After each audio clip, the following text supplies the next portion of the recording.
विखरण गावातील जिजामाता माध्यमिक विद्यालय धुळे येथील सेवानिवृत्त शिक्षक एस जे पाटील यांनी वयाच्या 85व्या वर्षी गावासाठी ऋण फेडण्याच्या भावनेतून लिहिलेल्या वंशावळी या पुस्तकाचे प्रकाशन आणि गावाच्या विकासात मोलाचा वाटा उचलणाऱ्या व्यक्तींचा सत्कार समारंभ यावेळी संपन्न झाला आहे।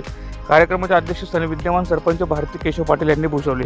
प्रमुख उपस्थिती म्हणून साप्ताहिक समर्थ शक्ती संपादक राजू पाटील, दैनिक सकाळचे जिल्हा प्रतिनिधी दीपक कुलकर्णी, प्रमोद पाटील, शांताराम पाटील यांच्यासह अनेक मान्यवर उपस्थित होते।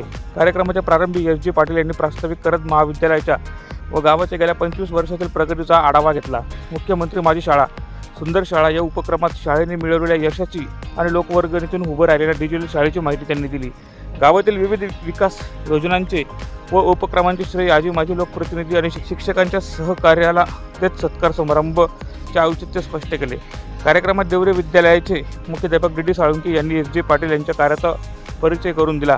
पाटील सरांचे आत्मचरित्र रेशीमगाठी आणि वंशावळी या पुस्तकाचे प्रकाशन यावेळी मान्यवरांच्या हस्ते संपन्न झाले।